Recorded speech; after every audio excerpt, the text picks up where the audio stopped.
이제 우리 하나님 말씀은 베드로전서 4장입니다. 신약 성경 베드로전서 4장 7절과 8절인데요. 다 자리에서 일어나셔서 베드로전서 4장 7절 8절 우리 합심해서 한 목소리로 같이 읽도록 하겠습니다. 7절입니다. 만물의 마지막이 가까이 왔으니 그러므로 너희는 정신을 차리고 근신하여 기도하라. 무엇보다도 뜨겁게 서로 사랑할지니 사랑은 허다한 죄를 덮느니라. 아멘. 네, 자리에 앉아주시기 바랍니다. 2013년도에 개봉된 영화인데요.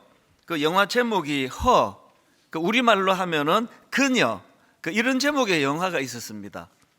이 영화의 주인공은 그 다른 사람의 편지를 대신 써주는 그 대필 작가인데요. 자기는 남들을 위해서 온갖 사랑의 언어를, 미사여구를 동원해서 편지를 써주는 이런 일을 하는데, 정작 당사자인 본인은 지금 아내와 별거 중이고 또 이 외로움과 또 공허함 이런 것으로 많이 지쳐 있는 상태예요. 그렇게 외로운 삶을 살아가던 주인공이 그 인격형 인공지능이라고요. 이 인공지능이 이제 스스로 생각하고 스스로 판단하고 또 느낄 줄도 아는 이런 발달된 인공지능이 이제 만들어졌는데, 이 주인공이 이 인공지능과 대화를 하기 시작해요. 퇴근하면 집에 가서 이제 기계인데요. 이게 굉장히 친절하고 상냥하게, 그리고 굉장히 따뜻한 그 여성의 목소리로 이 남자 주인공을 그렇게 마음을 어루만져 줍니다. 그래서 이 인공지능하고 대화를 하는 과정에서 이 주인공 내면에 있던 그 마음의 상처가 회복이 되어가는 이런 걸 경험을 하는데, 그 과정에서 이 남자 주인공이 인공지능에게 이 이성으로서, 여성으로서의 감정을 느끼기 시작해요.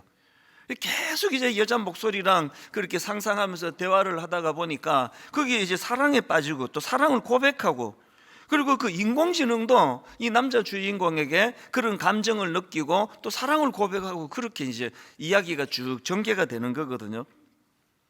그 실체도 없는 그 기계 앞에서 그렇게 사랑을 느끼고 이런 게 저는 굉장히 좀 그 표현하기 어려운 그런 좀 역겨움이 좀 느껴지더라고요. 제가 지금 입에 담지도 못하는 이런 이런 이제 감정들을 그 기계하고 같이 느끼고 이러는데, 제가 그 영화에서 섬뜩했던 게요.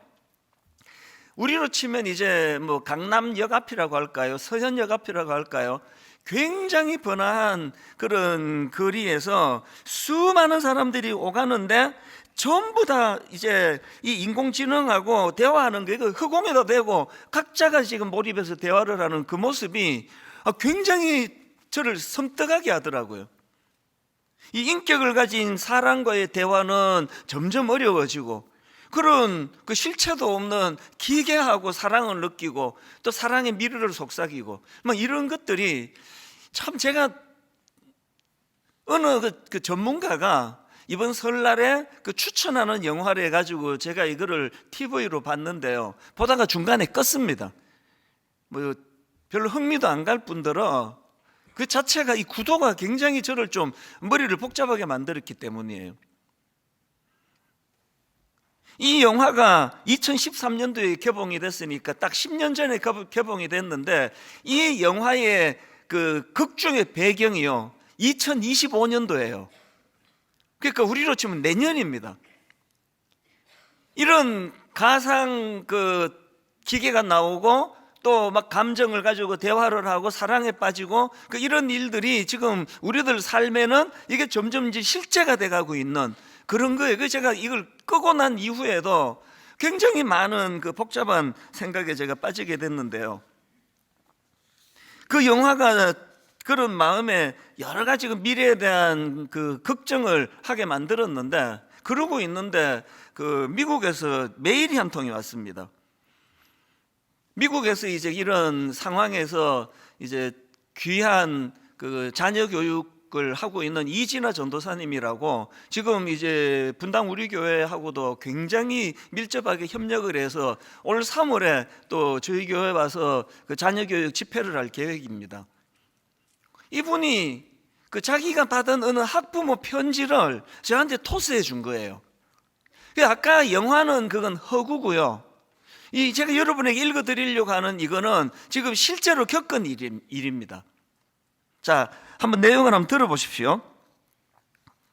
저는 캘리포니아에서 5학년 딸을 키우고 있는 평범한 엄마입니다. 몇 년 전부터 캘리포니아에서 급진적인 성교육이 통과되어 저희 아이들이 제대로 된 성정체성을 배울 수 없을 뿐 아니라 오히려 동성애자가 되도록 격려하고 있는 상황들을 보고 듣고 있습니다. 너무나 급진적인 성교육이 초등학교 때부터 시행된다는 것을 알고 있었기 때문에 집에서 먼저 기독교적인 성교육이 필요하다는 생각으로 기독교 교육 자료들을 가지고 시기에 맞게 성교육을 하고 있습니다. 그래서인지 저의 딸은 크게 문제없이 주변 상황에 휘둘리지 않고 정상적인 사고를 하고 있다고 생각하며 걱정을 하지 않았습니다. 그러던 어느 날 5학년 딸아이가 저에게 할 말이 있다며 자기는 동성애자인 것 같다며 여자친구들이 좋다는 고백을 하였습니다. 이 말을 하며 스스로가 너무 죄책감이 들고 괴롭다고 엉엉 우는데 정말 이게 무슨 일인지 파악이 되지 않고 딸이 제가 가르친 대로 잘 커가고 있다고 착각한 제가 너무 한심하게 느껴졌습니다. 일단 마음을 가다듬고 우는 아이를 달래고 왜 그런 생각을 했는지 물어봤습니다. 저의 딸의 말은 자신이 즐겨보는 K-팝, 이게 우리나라에서 만든 영상이에요. 자신이 즐겨보는 K-팝 커버 댄스 유튜브 쇼츠를 보는데 춤추는 영상 및 자막으로 너 동성 친구랑 키스하고 싶어? 그럼 너는 동성애자야 라는 문장이 나와서 자기가 주변 동성 친구들과 키스해보는 상상을 했더니 좋을 것 같더라는 생각이 들었고 그래서 스스로를 동성애자로 정의해버리고 며칠 동안 그 친구들과 키스하는 상상을 할수록 더욱 감정이 커졌다는 고백을 했습니다. 아이에게서 모든 이야기를 듣고서 너무나 어이가 없어서 우선 그 동영상을 보고 커버 댄스에 맞지도 않는 자막을 넣은 것부터가 너 같은 어린아이들을 현혹하기 위해 만들어진 것이고 그런 상상을 스스로 하지 않았는데 그런 생각을 하게끔 만든 후 너가 그런 상상을 하고 좋았다면 너는 동성애자야 라고 정의 내려주는 것은 말이 되지 않는다고 반박해 주었습니다. 그런데 저의 딸은 자기가 그런 상상을 한 자신을 하나님이 용서하지 않을 거라고 말했습니다. 저는 딸에게 너는 동성애자도 아니고 유튜브 자막으로 그런 질문을 보면 누구나 상상을 할 수 있고 하나님은 용서하시는 하나님이시라고 위로해 주었습니다. 이런 내용의 편지인데요. 이 어머니의 고민이 뭐냐면은 아무리 그 딸아이에게 설명을 해줘도 그 딸의 우울함이 나아지지가 않는다는 겁니다. 이 어린 5학년 아이에게 이게 뿌리 깊게 이게 상처가 된 거거든요. 게다가 이 어머니의 고민이 뭐냐 하면은요, 제가 이번에 처음 알았습니다. 캘리포니아에서는요, 18세 미만의 자녀가 이 학교나 상담소에서 이제 동성애 관련해서 상담을 이제 한단 말이죠.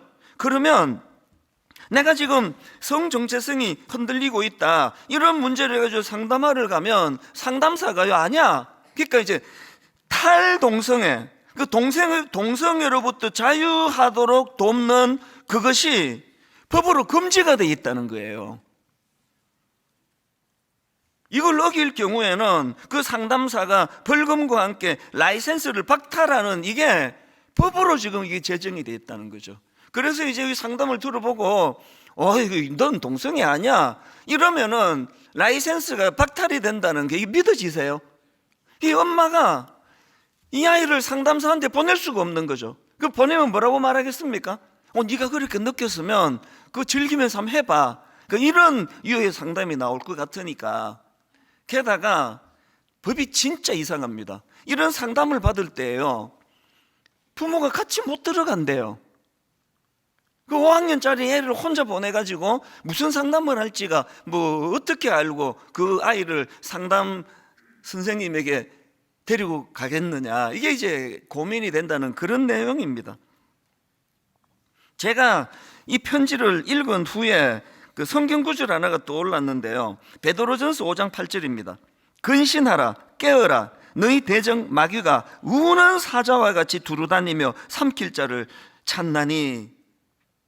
오늘 이 시대는요, 정말 우는 사자와 같이 그 어린 5학년 아이에게 왜 이런 그 무슨 영상을 보여주다가 그 이런 자막을 왜 거기다 넣느냐고요. 뭘 노리는 거냐고요.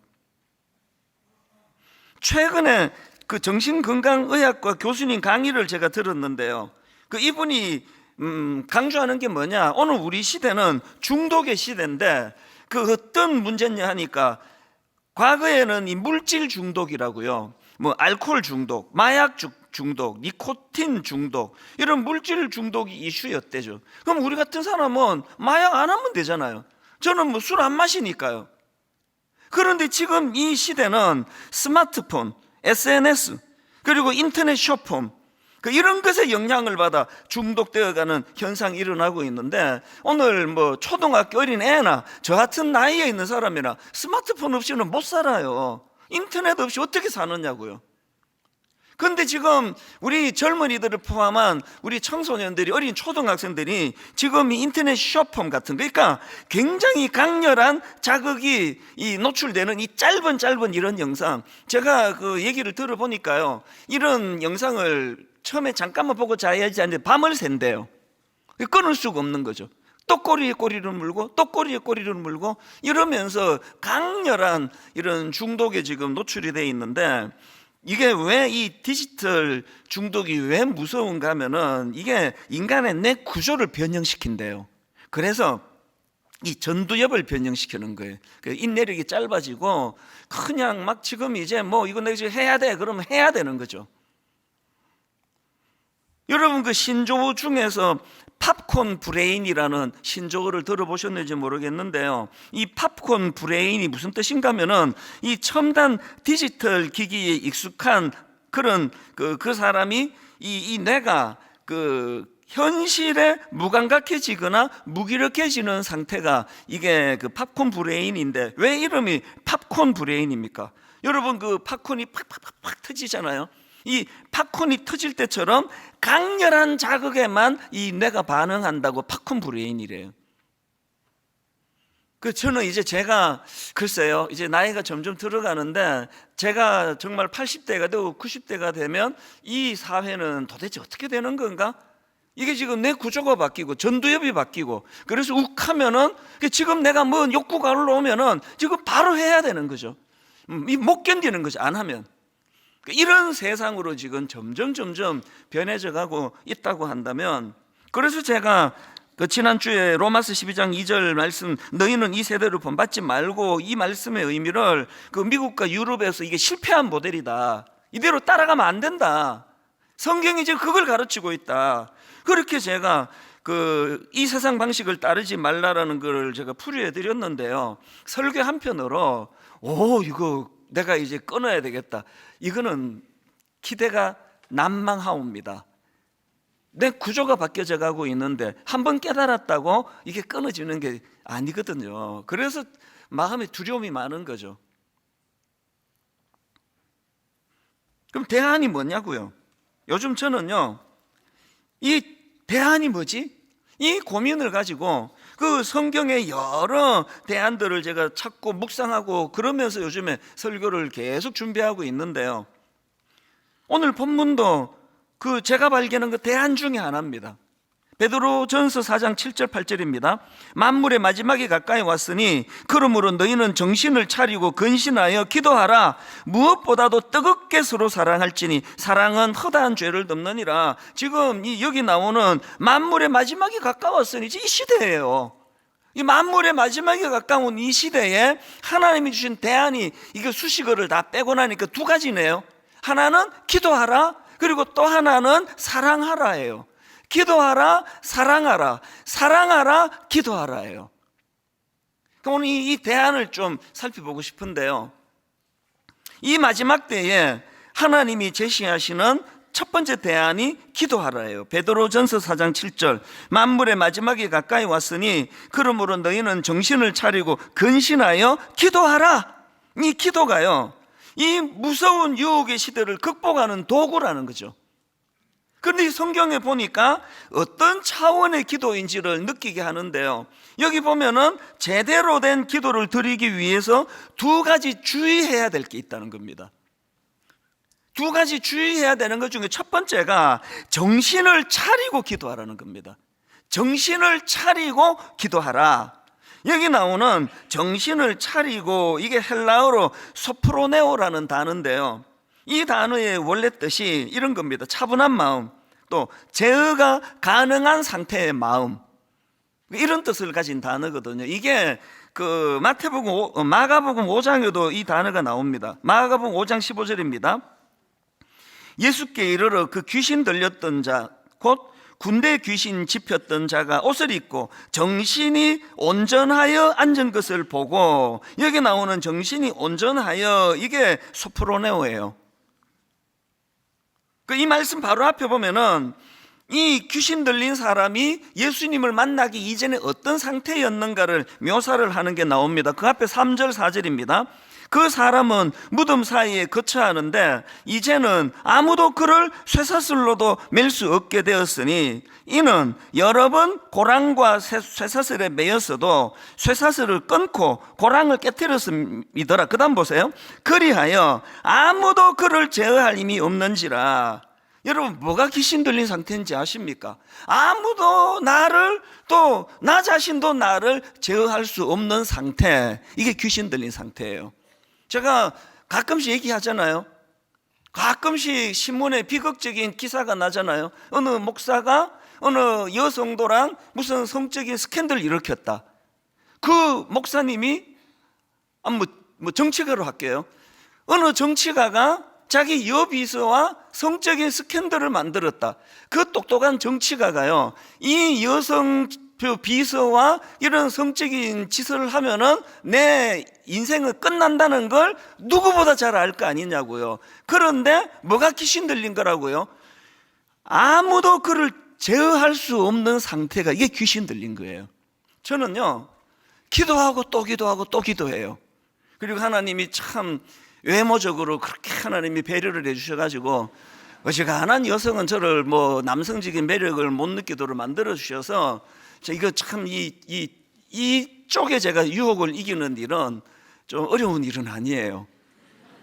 그래서 저는 감사하게 생각합니다. 어릴 때는 참 그게 힘들었는데요, 여기 좀 잘생기고 참 이런 분은 목회하시는 거 그 자체가 그 순교를 방불케 하는 일이에요. 저는 참 감사해요. 오늘 왠지 좀 씁쓸하긴 합니다. 제가 하나님 앞에 구하고 또 구하는 게 뭐죠? 하나님, 제가 우리 성도님 중에 어떤 예쁜, 어떤 성격이 좋은, 어떤 친절한 여성도를 제가 여성으로 보지 않도록, 여성으로 보게 되면 어떻게 됩니까? 아무도 그를 제어할 수 없는 상태, 귀신 들린 상태예요. 제가 다행히 정말 34년 동안 한 번도 이런 시험의 자리에 들지 않도록 하나님의 전적인 보호하심으로 저는 믿거든요. 지금 여러분, 베드로전서 4장 7절에 이 말세에 두 가지 대안으로 주신 것 중에 하나가 기도예요. 이 기도가 어떤 차원의 기도입니까? 이 악한 시대가 노리는 목표는 딱 하나예요. 그 마음에 하나님 두기를 싫어하는 상태, 그 어린 5학년 애에게 그 뜬금없이 너 동성애자야 이런 걸로 이 아이를 혼미하게 만드는 궁극적인 사탄의 목표는, 그래서 그 아이 마음에서 하나님 두기를 싫어하는 것으로, 이게 목표거든요.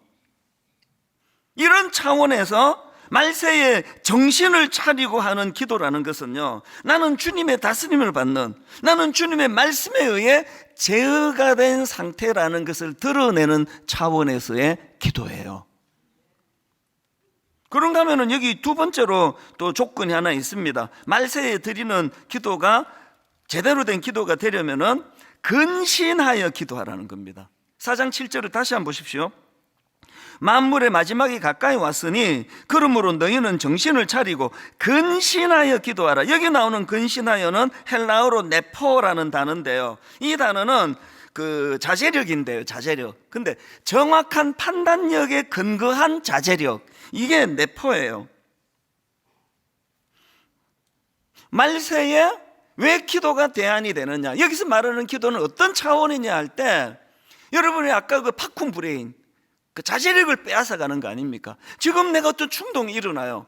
내가 지금 성적인 충동이 일어나면은 뭐 저 사람이 뭐 내 남의 부인이건 뭐 길 가는 여자건 막 이게 충동이 일어나면은 제어가 안 되게 만들어 버리는 게 지금 이 시대가 지금 그 젊은이들을 향하여 하는 공격이라면, 여기서 말하는 기도는 자제력이에요. 자제력.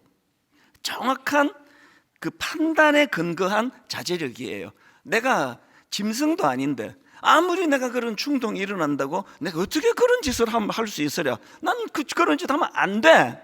이게 근신하여. 우리가 기도할 때요, 이것도 주세요, 저것도 주세요, 뭐 빚 받으러 온 사람처럼 뭐 왜 안 주세요, 뭐 이것도 주세요, 이런 기도만 하시는 게 아니라요, 오늘 하나님 제가 기도할 때 근신하여 기도하기를 원합니다. 아무리 내게 지금 욕구가 올라와도 안 되는 건 안 되는 거, 이게 그 정확한 판단력을 근거로 한 자제란 말이죠. 아무리 건축을 하고 싶어도 이제 좀 큰 교회 만들고 싶어도 하나님이 저에게 자제력을 주시기를 원하는 거죠. 그렇게 졸속적인 생각으로 그렇게 급하게 서둘고 이러는 것은 그 위험해. 이게 근신하여 기도하는 사람에게 주시는 깨달음이거든요.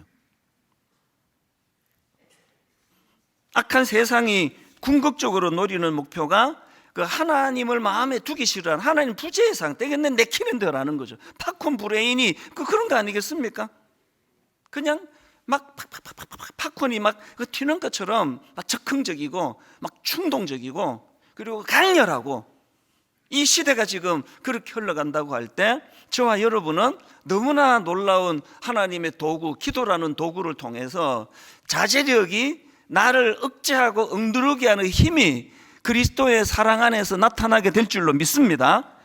이게 왜 중요한가 하면은요, 제가 지난 3주 내내 그 다니엘, 바벨론의 포로로 끌려간 다니엘 이야기를 해드렸는데 오늘이 완결편이에요. 다니엘이요, 이제 포로로 끌려갔더니 이름도 뺏어버리고 그 악한 그 우상의 신들 이런 이름으로 바꿔버리고, 그리고 막 음식도 통제하고, 그랬을 때 다니엘이 했던 건 뜻을 정하는 거예요. 난 더 이상 이제 놀아나지 않을 것이라고. 그랬더니 자기를 담당하는 관리가 이제 막 걱정을 많이 하니까 엄청난 도전을 던지잖아요. 그게 다니엘 1장 12절 13절입니다. 현대인의 성경입니다. 우리를 10일 동안 시험해 보십시오. 우리에게 채소와 물만 주어 먹게 하고 그 후에 왕의 음식을 먹는 소년들과 비교하여 우리의 얼굴 모습을 보고 우리를 처분하십시오. 이런 도전장을 던져요. 그랬더니요, 완결편 중요한 건 그 다음 17절입니다 17절에 이렇게 나와 있습니다. 세 번 읽습니다. 하나님은 이 내 젊은이들이 지식을 얻게 하시고 문학과 학문에 능통하게 하셨다. 그 밖에도 다니엘에게는 환상과 온갖 꿈을 해석하는 능력까지 주셨다. 뭘 강조하는 거죠? 다니엘이 이런 결단을 하니까 그 친구들과 함께, 그랬더니 그 인생에 하나님이 개입하시는 거예요. 그리고 하나님이 그 다니엘의 결심이 정상적으로 이루어지도록 일하시는 거란 말이죠. 제가 뭐 어떤 일이 있어도 미국 집회를 가고 유럽 집회를 가고 혹은 다른 목사님하고 지금 2인 1실로 지금 강사들끼리 한 방에 호텔을 써도 어떤 경우라도 새벽은 내가 양보하지 않습니다. 그래서 그 목사님 잠 깰까봐 막 자기 전에 그 변소, 그 냄새나는 화장실 옆에다가 의자 갖다 놓고 노트북 갖다 놓고 성경책 갖다 놓고 그렇게 하고는 새벽에 3시 이렇게 일어나가지고 새벽에 가서 제가 묵상을 하는 이유는요, 이 때문이에요. 뭐 여러분이 다 뭐 이미 알고 계시지만 능력과 지혜는 저에게서 나오는 게 아니에요. 그래서 늘 비는 거죠. 지혜를 달라고. 목회를 하는데 내가 판단 한 번만 잘못해버리면 수천 명의 성도들이 혼란에 빠지는데 하나님 그런 일이 일어나지 않도록 은혜 주시기 원합니다. 여러분, 이 은혜를 구하기 위해서 해야 되는 게 기도예요. 기도. 왜 이 말세의 마지막 때에 기도하라 이게 하나님의 대안이 되느냐? 제 힘으로는요, 폭포수처럼 쏟아지는 이 성적인 타락, 이 성적인 유혹, 그것을 견뎌낼 수 있는 힘이 저에게는 없습니다. 그래서 기도하는 거죠. 이 기도를 통해서 저 같은 사람도 참 부족하지만 이 정도라도 목회할 수 있도록 그렇게 은혜를 구하는 거, 이게 말세에 모든 분들이 구해야 되는 거예요. 저는 그래서 이번 이제 다다음 주부터 시작되는 다락방 모임은요, 기도하는 공동체가 되기를 바라요. 이런 거죠. 이제 다락방에서 또 순원이 나 우리 남편하고 나 도저히 못 살겠어요. 성격도 안 맞고 처음부터 잘못 만났어요. 내가 이 남편 때문에 내가 죽겠어요. 이렇게 말하는 분이 있다고요. A 순원이. 그러고 나서 이제 그 다음에 B 순원이 이렇게 말해요. 우리 이 집사님 못지않게 우리 가정도 문제가 많습니다. 부부간에 대화도 안 되고요, 정말 어려움이 많아요. 그래서 순장님하고 우리 순원분들께 부탁하는데 저희 가정을 위해서 기도해 주세요. 이 같은 내용 아닙니까? 같은 내용인데 A 순원은 푸념을 늘어놓았고요, B 순원은 그것을 기도 제목으로 승화시켰어요. 이게 복음의 언어예요. 다락방은요, 푸념을 늘어놓는 것이 아닙니다. 다락방은 영적인 복음의 언어가, 그래서 주님 이름으로 복음의 언어를 사용하면은요, 다니엘에게 그랬던 것처럼 거기에 하나님의 일하심이 개입을 하세요. 이걸 맛보는 게 그게 다락방입니다. 그래서 우리가 복음의 언어가 사용이 되는 것, 그래 기도하라. 그게 우리 다락방은 문제들이 막 계속 푸념으로 늘어놓아지는 것이 아니라 그 기도 응답을 위하여 서로 축복하며 기도하는 공동체가 되기를 원합니다. 이게 하나님의 대안, 첫 번째 대안, 기도하라예요. 그런가 하면은 말세에 해야 될 두 번째 대안이 뭐냐? 사랑하라예요. 사랑하라. 베드로전서 4장 8절입니다. 무엇보다도 뜨겁게 서로 사랑할지니, 무엇보다도 뜨겁게 서로 사랑할지니 사랑은 허다한 죄를 덮느니라. 지금 사람들이 교회를 자꾸 떠난대요. 그 가나안 성도, 나는 하나님은 믿는데 가나안 교회는 안 나가. 왜 안 나갑니까? 지금 교회는 서로 사랑하는 곳인데 이게 안 되니까 자꾸 교회만 가면 상처를 받는다는 거예요. 목사님한테도 상처받고, 장로님한테도 상처받고, 권사님한테도 상처받고, 안 나가, 안 가, 이렇게 되는 거예요. 지금 29교회가 1만소도 파송 운동한 이후로요, 저희 교회에서 나간 분들이 10,000명 좀 더 넘는데요, 지금 29교회를 다 합하면은 엄청난 숫자가 됐어요. 최근에 제가 아끼는 목사님 만나 대화하다 보니까 지금 출석이 1,500명씩 모여요. 가나안 성도들이 막 몰려온다는 거예요. 그 어떻게 해서 이렇게 됐느냐고 그 비결을 나한테 좀 보내달라 그래서 이만큼 제가 받아놨는데 언젠가 한번 인용할 때가 있겠죠. 교회는요, 사랑하는 곳이에요. 그리고 사랑받는 곳입니다. 이게 안 되는 순간 교회는 100% 변질이죠. 상처밖에 나올 게 없습니다. 기독교의 정체성은요, 그 십자가를 통한 용서와 사랑, 이게 전부예요. 그 외에 나머지는 이 십자가를 통한 용서의 사랑을 근거한 파생되는 별책 부록이에요. 우리가 잘 살아보자, 정직하게 살자, 이 모든 건 다 별책 부록이에요. 근본적으로 교회는 십자가예요, 십자가.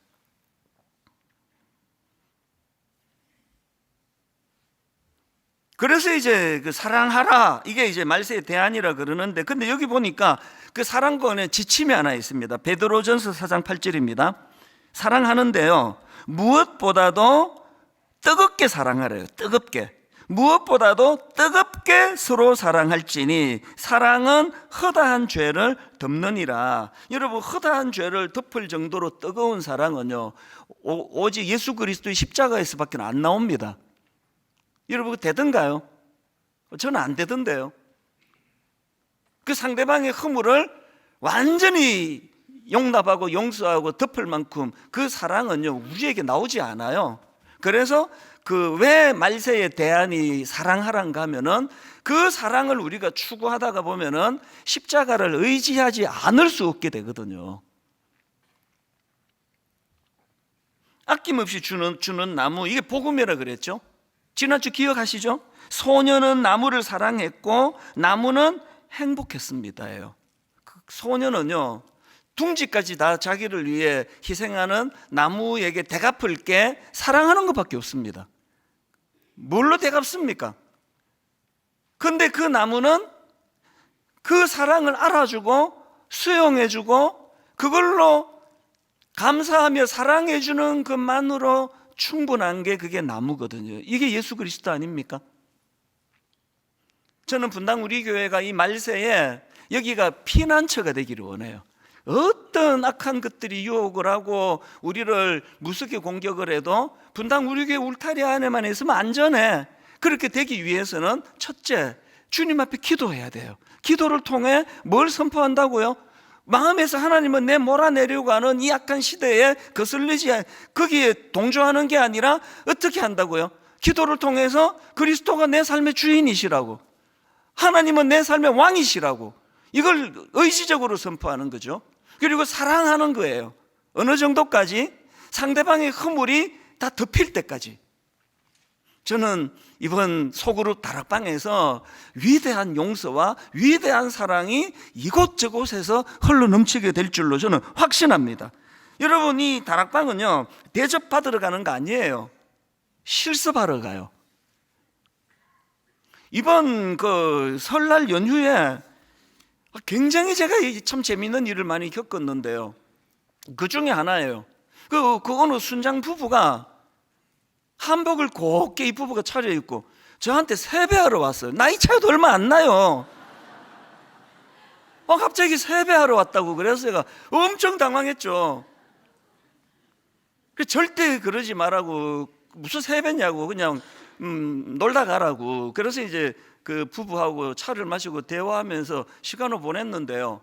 굉장히 감동을 받았어요. 이분이 그 신혼부부 다락방을 순장 두 부부가 맡고 있는데요, 9쌍이에요.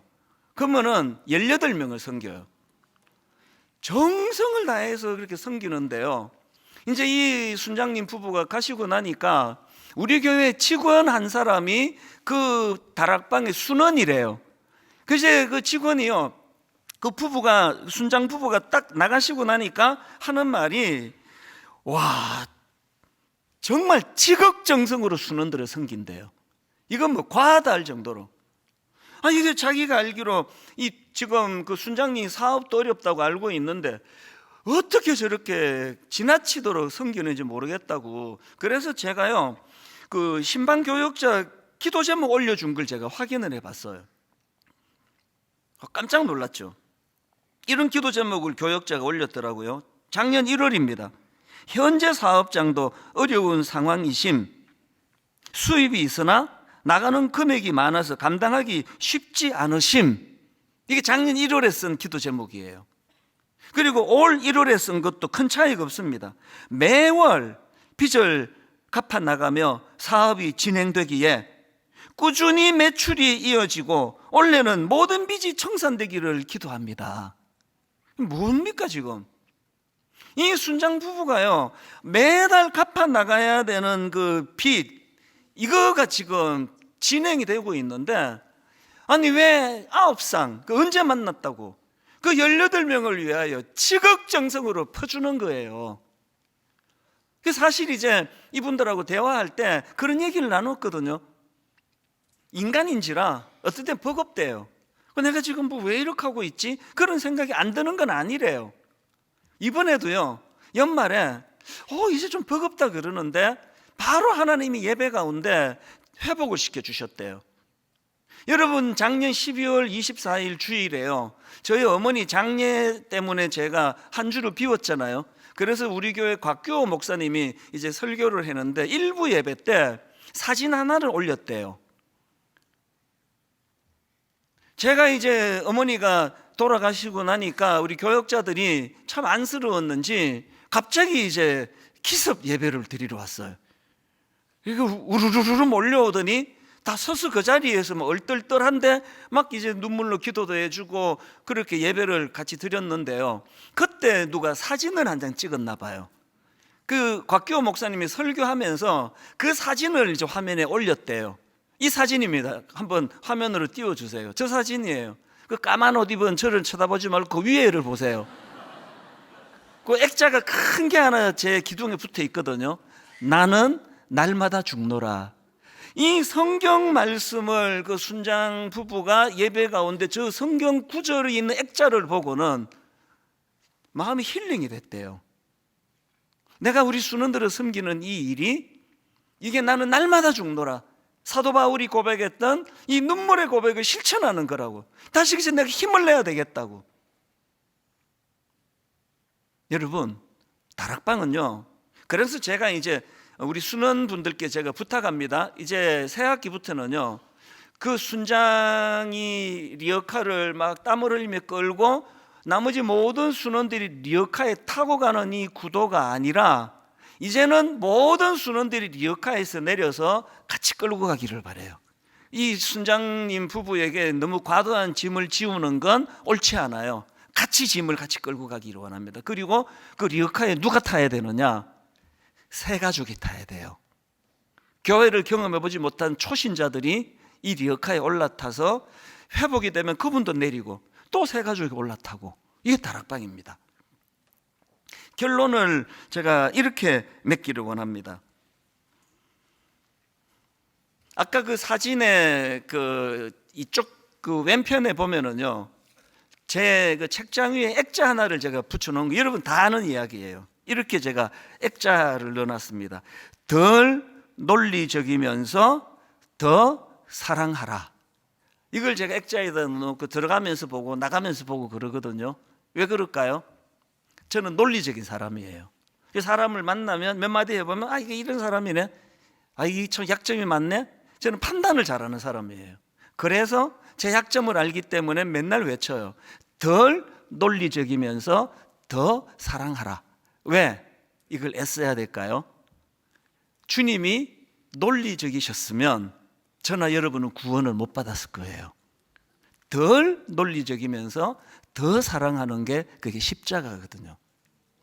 말세 어마어마한 지금 유혹과 공격이 감당하기 어려운 폭포수처럼 퍼부어지는 이 시대에 우리 자녀들을 보호하기 위하여, 우리 가정을 지키기 위하여 하나님의 두 가지예요. 하나는 기도예요. 기도. 중심을 잡아주게 만드는 기도.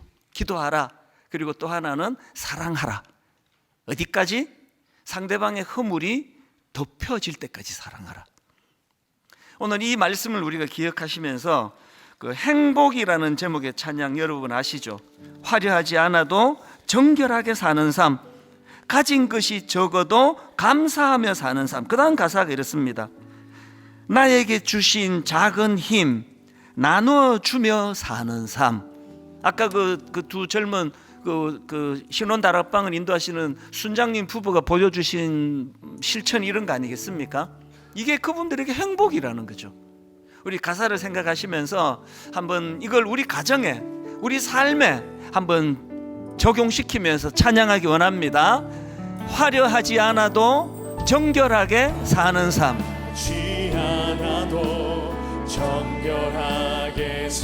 가진 것이 적어도 감사하며 사는 삶. 내게 주신 작은 힘 나눠주며 사는 삶. 이것이 나의 삶의 행복이라오. 눈물 날 일 많지만 기도할 수 있는 것, 억울한 일 많으나 주를 위해 참는 것, 비록 짧은 작은 삶 주 뜻대로 사는 것, 이것이 나의 삶의 행복이라오. 여러분, 주님 안에서 이 행복을 주님이 원하십니다. 이것이 행복이라오. 세상은 알 수 없는 하나님 선물. 이것이 행복이라오. 하나님의 자녀로 살아가는 것, 이것이 행복이라오. 화려하지 않아도 정결하게 사는 삶,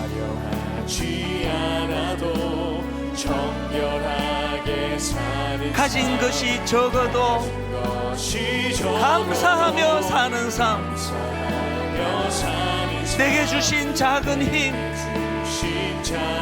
나눠주며 사는 삶, 이것이 나의 삶의 행복이라오. 눈물 날 일 많지만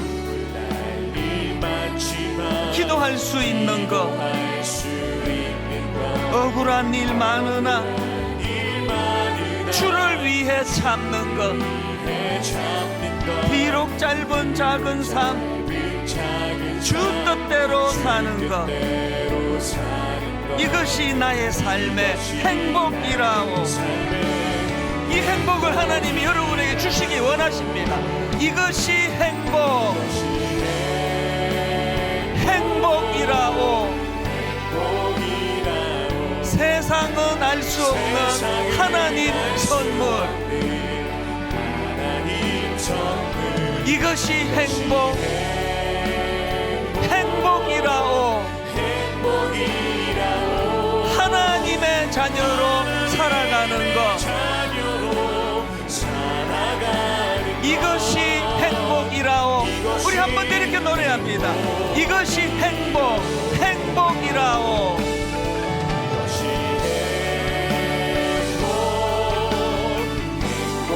세상은 알 수 없는 하나님 선물, 이것이 행복이라오. 하나님의 자녀로 살아가는 것, 이것이 행복이라오. 나를 한량없는 은혜, 갚을 길 없는 은혜, 예배드리는 오늘 이 시간 나 내 삶을 애워싸는 이 감격이 우리에게 하나님의 은혜. 아무리 세상이 혼란하고 나 주저함 없이 그 땅을 밟음도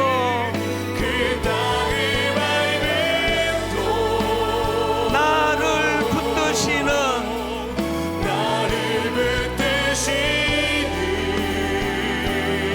하나님의 은혜. 우리 다 자리에서 일어나셔서 한량없는 은혜,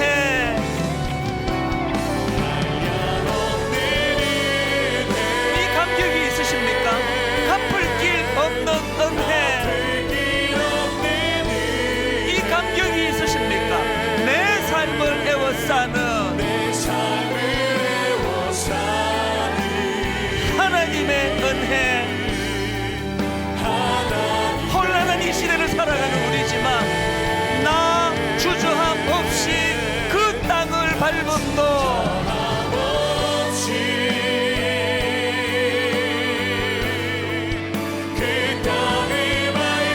우리에게 네 은혜의 감격, 나를 붙드시는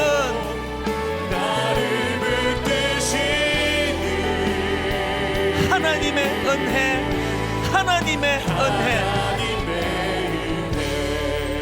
여러분, 너무너무 무서운 시대를 살아갑니다. 정신 차리지 않으면 뇌가 바뀌지, 뇌 구조가. 팝콘 브레인, 막 즉흥적으로 뭔가 욕구가 올라오면 이게 뭐 해도 되는 건지 안 해도 되는 건지 뭐 통제가 안 되는 시대예요. 오늘 이 시대 하나님 주신 대안은 기도입니다. 아버지, 이 기도를 통하여 나는 하나님께 속한 사람입니다. 하나님은 내 인생의 왕이십니다. 하나님은 내 삶의 주인이 되십니다. 그리고 하나님 사랑하라. 우리가 사랑을 애쓰면 다 알아요. 나한테서 이게 나오지 않는다는 걸. 자식 사랑이요, 여러분 죄성을 가지고 안 되는 게 그게 부모 사랑입니다. 사랑하려고 애쓰면 십자가가 나오는 거거든요. 아버지, 내게서 나오지 않는 게 사랑이니까 주님, 십자가 그리스도의 사랑 내 안에 회복되기를 원합니다. 우리 가정을 위해 기도해야 됩니다. 어린 초등학교 5학년 아이가 영상 보고 있는데 동성애로 그 아이를 자극하는 게 이 시대라고. 우리 집에서 일어나는 일이에요. 우리 가정에서 일어나는 일입니다. 우리 한번 합심해서 기도할 때 하나님 우리 가정을 살려주시고, 우리 어린 자녀들 아버지 그들이 팝콘 브레인이라고 너무나 적석에서 적흥적해서 내가 원하는 어떤 욕구가 충족되지 않으면 견딜 수 없는 이런 뇌구조로 바뀌어져가는 이 시대 속에서 그리스도가 이 아이를 보호해 주시기 원합니다. 우리 가정을 보호해 주시기 원합니다. 우리 교회를 살려주시기 원합니다. 우리 가정을 살려주시기 원합니다. 우리 한 목소리로 합심하여 같이 기도하시겠습니다. 살아계신 하나님 아버지, 너무나 혼미한, 너무나 혼란한 시대입니다. 하나님 아버지, 이 사단의 공격이 너무나 무서워 견디기가 어렵습니다. 하나님 아버지, 실체도 없는 기계를 내상으로 대화하고 교제하고 그 기계를 향하여 아버지 하나님 욕구가 거기서 일어나고 그 안에서 사랑을 고백하는 이상한 일들이 지금 하나님 이제 일어나고 현실이 되기 시작합니다. 하나님 아버지, 우리 초등학교 5학년 그 아이에게 성적 지성을 가지고 공격하는 시대입니다. 하나님, 미국과 유럽에서 이미 실패한 모델인 이 음란하고 이 악한 문화가 물밀던 우리나라로 들어오고 있는 상황입니다. 하나님, 이러한 시대에 저희들이 하나님 아버지 앞에 은혜를 구합니다. 주여 우리를 살려주시옵소서. 하나님, 실패한 하나님 아버지 요동하지 않는 차원에, 흔들리지 않는 차원에 기도가 우리 안에 일어나기를 원합니다. 하나님 아버지, 서로 사랑하기 원합니다. 뜨겁게 사랑하기 원합니다. 하나님, 우리가 사랑하려고 애쓰면 애쓸수록 우리한테 그 사랑이 나오지 않는다는 걸 자각하게 될 것입니다. 그래서 더욱 십자가 사랑, 그 주님을 의지하게 될 것입니다. 그 주님을 바라보며 의지하며 하나님 은혜를 구하게 될 것입니다. 하나님, 그 은혜를 우리에게 허락하여 주시옵소서.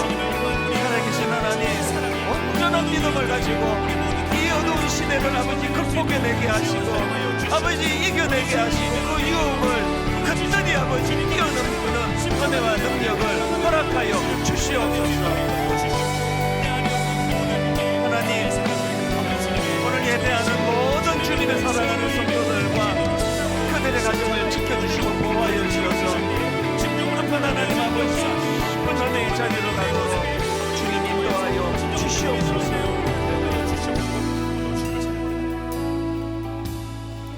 하나님 아버지, 비록 바벨론의 포로로 끌려간 상태에 있었지만 다니엘이 뜻을 정하고 그들에게 도전장을 던지며 나는 하나님 앞에 거룩과 순결을 빼앗기지 않겠노라고 선포했을 때에 그 결심에 하나님이 개입해 주셨고, 그 다니엘의 결심에 하나님의 능력이 나타났기 때문에 그는 그 시대에 초라하게 무너진 인생이 아니라 오히려 그 어두운 시대에 우뚝 선 지도자가 되고 인물이 될 수 있었다고 한다면, 오늘 하나님 예배하는 모든 성도님 가정에 자라나는 자녀들에게 이 은혜를 허락하여 주시옵소서.